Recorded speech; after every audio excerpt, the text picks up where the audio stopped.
ನಮಸ್ಕಾರ ಎಲ್ಲರಿಗೂ. ನೋಡಿ, ಒಂದು ಹುಡುಗ 13 ವರ್ಷದ ಹುಡುಗ, ಅವ್ರ ತಾಯಿ ಬಂದ್ಬಿಟ್ಟು ಗೇಮ್ ಆಡೋದು ಬಿಟ್ಟು ಹೋಮ್ವರ್ಕ್ ಮಾಡ್ಕೊ ಅಂತ ಹೇಳ್ತಾರೆ.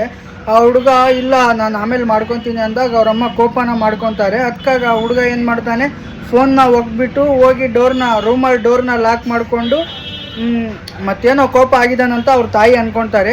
ಬಟ್ ಆಮೇಲೆ 1.5 ತಾಸು 1 ತಾಸು ಆದ್ಮೇಲೆ ಅವ್ರ ಅಪ್ಪಾಜಿ ಊಟಕ್ಕಂತ ಎಪ್ಸಕ್ಕೆ ಹೋದರೆ ಆ ಹುಡುಗ ರೆಸ್ಪಾನ್ಸ್ ಮಾಡಲ್ಲ, ಡೋರ್ನು ಓಪನ್ ಮಾಡಲ್ಲ.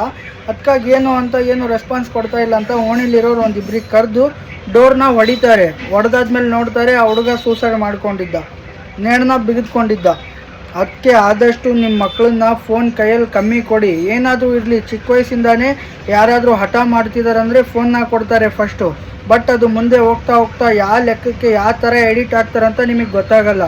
ಅದಕ್ಕೆ ನೋಡಿ, ನಿಮ್ಮ ಸುರಕ್ಷತೆಗಾಗಿ, ನಿಮ್ಮ ಮಕ್ಕಳ ಸುರಕ್ಷತೆಗಾಗಿ ಆದಷ್ಟು ಫೋನ್ನ ಮಕ್ಕಳ ಕೈಯಲ್ಲಿ ಅಲೌಡ್ ಮಾಡಿ, ಕೊಡೋಕ್ಕೆ ಹೋಗಬೇಡಿ ಏನೇ ಇರಲಿ.